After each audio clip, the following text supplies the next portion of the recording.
कितनी भी लंबी राइड कर लो ना, तो भाई पिलियन थकने वाला है ना ही राइडर है ना वो थकने वाले हो। देखो मैंने जो एवरेज निकाला है इसका, ये जो निकाला मैंने 40 से 45 के एम पी एल, जिसमें थोड़े से और अपग्रेड वगैरह कर दे, जैसे कि ये मीटर चेंज कर दे, थोड़ा सा हैंडल बार जिस तरीके से मैंने लगा रखा है और थोड़ा सा बढ़िया कर दे। उसकी टैंक है अगर उसको और थोड़ा सा बल्कि सा कर देना, और उसकी हेड लाइट है उसको और ज़्यादा बढ़िया कर दे, तो भाई चीज़ें और ज़्यादा बेटर और ज़्यादा बढ़िया हो सकती हैं। व्हाट्सअप गाइस, क्या हाल चाल आप सब लोग। होप करता हूँ कि आप लोग हमेशा की तरह बहुत ही ज़्यादा बढ़िया होंगे। तो आज है अपना 90 डेज चैलेंज का डे 6 और आज फिर चल रहे हैं हम अपनी बजाज एवेंजर के साथ एक बढ़िया सी राइड के लिए, बढ़िया से मोमेंटम के लिए। तो मैं होप करता हूँ कि आपको वीडियो पसंद आएगी। अगर पसंद आएगी तो लाइक ज़रूर कर देना, चैनल पर नए हो तो सब्सक्राइब कर देना। बाकी गाइस बहुत ज़्यादा मज़ा आने वाला है और लाइक शेयर कमेंट ज़रूर करना। चलो लेट्स गो गाइस, चलते हैं सीधे बाइक पे। देखो जी, जब ऐसे ट्रैफिकों में से आप इस गाड़ी को निकाल रहे हो ना, और आपको एक कंफर्टेबल और एक ऐसी पावर जो थोड़ी सी बढ़िया आपको निकाल के देते, तो मैं तो यही कहूँगा कि गाइस आप लोग इस बाइक को डेफिनेटली परचेज कर सकते हो 2026 में। तो welcome back to the channel guys, welcome back to the new fresh video with a new fresh blog. तो जी गाइस, स्वागत है आप लोगों का एक नए बढ़िया से बेहतरीन से दिन में जी।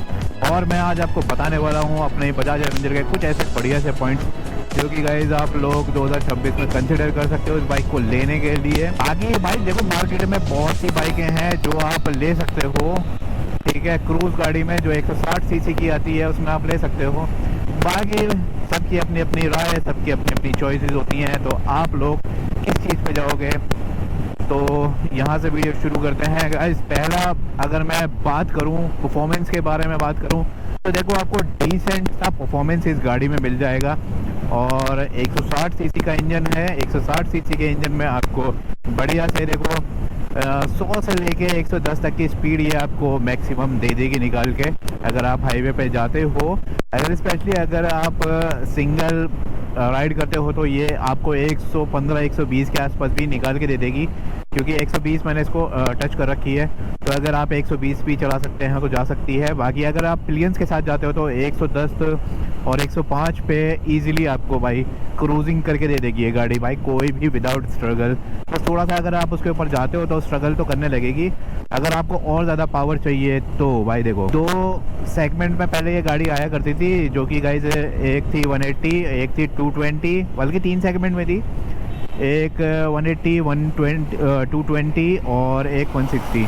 लेकिन अब कंपनी ने क्या कर दिया है, तो 220 को भी डिस्क्लोज कर दिया है, 180 को भी डिस्क्लोज कर दिया है, और ये जो है 160 इसको कंटिन्यू करा है बस।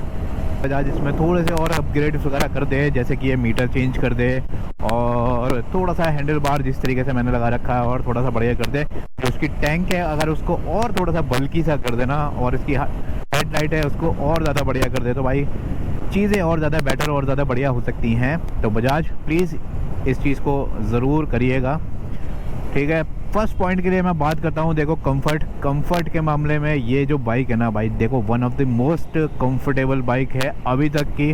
अगर आप स्पेशली भाई सिटी के लिए लेना चाहते हो या फिर टूरिंग के लिए लेना चाहते हो, तो देखो बहुत ही ज़्यादा कंफर्ट के साथ ये बाइक आपको देती है।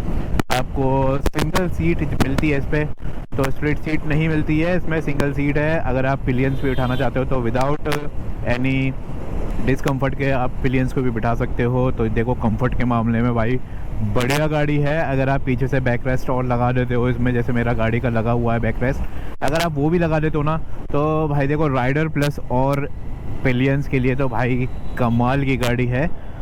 बैक रेस्ट के साथ अगर आप लगा देते हो तो आप कितनी भी लंबी राइड कर लो ना, तो भाई पिलियन थकने वाला है ना ही आपका जो आप राइडर है ना वो थकने वाले हो। तो ये जो पहला पॉइंट है भाई, ये जो कंफर्टेबल के मामले में मैंने इसलिए कहा क्योंकि भाई देखो सबसे पहले बाइक का कंफर्ट ही होता है जो कि भाई आप उसको लॉन्ग टाइम तक रन कर सको। बाकी अगर मैं सेकंड पॉइंट की बात करूं तो सेकंड पॉइंट देखो माइलेज की बात आ जाती है। तो भाई देखो अपने इंडियंस राइडर जितने भी हैं, सबसे पहले उनके दिमाग में दो ही चीज़ें आती हैं, मेंटेनेंस और एक आपका क्या कहते हैं माइलेज और कंफर्ट। बाइक का कंफर्ट कैसा है, बाइक का माइलेज कैसा है, बाइक सर्विस कॉस्ट कैसा है। तो ये सारी चीज़ें भी इंक्लूड करूँगा, सर्विस कॉस्ट के बारे में मैं बताऊँगा आगे जाके। तो बाकी मैं बताऊं अगर आपको माइलेज के बारे में, तो भाई देखो माइलेज के मामले में ये जो गाड़ी है भाई बहुत ही ज़्यादा प्यारी गाड़ी है, बहुत ही ज़्यादा मतलब यार इस तरीके का एवरेज अगर इस गाड़ी से निकालते हैं तो भाई देखो मैंने जो एवरेज निकाला है इसका सिटी में जो निकाला है मैंने 40 से 45 के एमपीएल निकाला है, और अगर हाईवे पे जाते हैं तो ईज़िली 48 से 50 का एवरेज ये ईज़िली निकाल के दे देती है। आप जिसके पास ये 160 है तो मेरे को आप कमेंट करके बताओ कि आपकी बाइक कितना एवरेज निकाल के देती है, मेरे को कमेंट करके बताना, ठीक है। मेरा तो देखो सिटी में 40 से 45 के एमपीएल के बीच में निकाल के दे देती है, और हाईवे पे 50-48 के आसपास आराम से निकालती है। तो आप मेरे को कमेंट करके बताना, ठीक है। तो ये बात हुई दूसरे पॉइंट की, जो कि गाइस इसका जो माइलेज है वो इस तरीके का निकाल के देती है। अगर आप डिसेंट स्पीड में अगर इस गाड़ी को चलाते हो लाइक 60 से लेके 80 के बीच में, तो आपको ये आराम से भाई देखो 45 से 50 के बीच का जो एवरेज है ना वो निकाल के दे देगी। अगर हाईवे पे आप इसको ऐसे लेके जाते हो तो उससे थोड़ा सा ऊपर लेके जाते हो तो देखो पावर, जैसा पावर चाहिए होता है फिर वैसे ही उसको फ्यूल की एफिशिएंसी लगने लग जाती है। तो ये चीज़ है। बाकी बात करते हैं जी थर्ड पॉइंट के बारे में। देखो भाई मेंटेनेंस कॉस्ट के बारे में बता दूँ। सबसे मेन जो भाई दिमाग में चीज़ें आती हैं कि अगर मैं इस बाइक को ले रहा हूँ या कोई सी भी बाइक को ले रहा हूँ तो उसका जो मेंटेनेंस कॉस्ट है वो कैसा इम्पैक्ट करती है भाई जेब पे, क्योंकि बाद की जो चीज़ें होती है ना भाई वो थोड़ा सा जेब को भारी कर देती हैं भाई साहब, क्योंकि बहुत ज़्यादा मैटर करती है सर्विस कॉस्ट। अगर मैं बोलूँ शोरूम में अगर आप करवाने जा रहे हो तो शोरूम में ये आपको भाई देखो सर्विस चार्जेस जो है अगर आप पेड करवाने जाते हो तो देखो पेड जो है वो 3 सर्विस के बाद जब आप करवाने जाते हो तो भाई 800-900 रुपये या फिर मेरे ख्याल से 600 या 700 रुपये के आई थिंक सो मेरे ख्याल से इसका जो सर्विस चार्जेस हैं, पेड सर्विस चार्जेस हैं वो 600 या 700 रुपये के आसपास लगता है।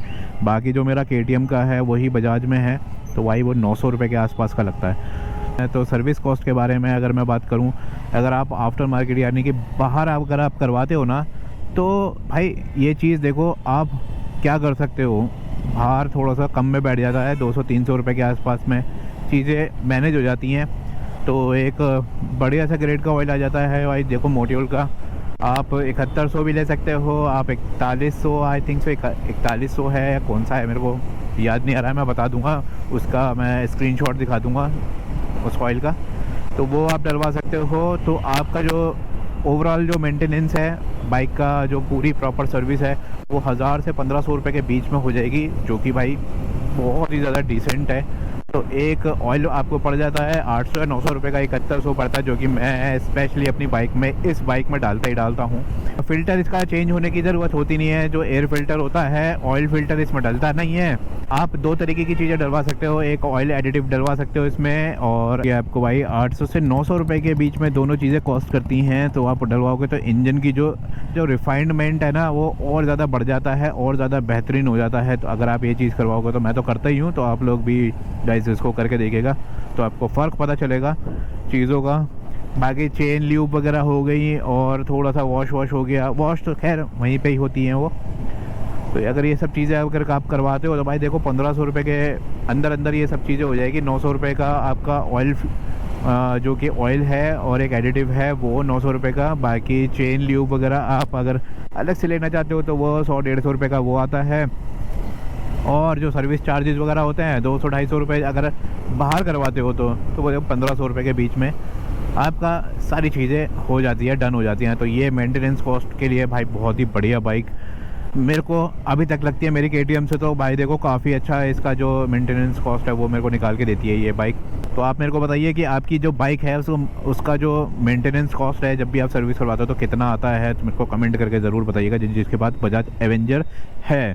4th पॉइंट के बारे में अगर मैं बात करूं तो देखो जी 4th पॉइंट कुछ इस तरीके से है, आप इस बाइक को आप किसी भी तरीके से मॉडिफाइड करवा सकते हैं, कस्टम करवा सकते हो। सबसे बढ़िया चीज़ मेरे को ये लगती है इस बाइक में, जिस तरीके की मैंने ज़्यादा कोई इसमें कस्टमाइज़ नहीं करवा रखा है मैंने इस बाइक को, सिर्फ 2 ही चीज़ें मैंने इसमें इंस्टॉल करी हैं, एक इसका हैंडल बार और दूसरा इसका जो बैक रेस्ट है वो सिर्फ 2 चीज़ें मैंने इसमें लगवा रखी हैं। तो आप लोग और भी तरीके से करवा सकते हैं, इसका टैंक वगैरह भी अपग्रेड वगैरह हो जाता है, मैंने देखी थी तो उसमें वो हार्ले डेविडसन वाला जो टैंक है ना वो लग जाता है, उससे थोड़ा सा लुक और ज़्यादा बढ़िया हो जाता है।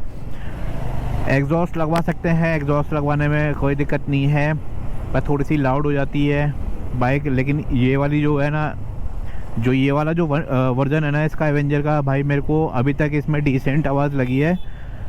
ना ज़्यादा इसकी आवाज़ कम है, ना ज़्यादा तेज़ है, बढ़िया। मतलब मेरे को जो बेसीनेस है ना इस बाइक का वो निकाल के देती है। होप सो कि आपको आ पा रहा होगा, मैं एक बार सुनवा देता हूँ।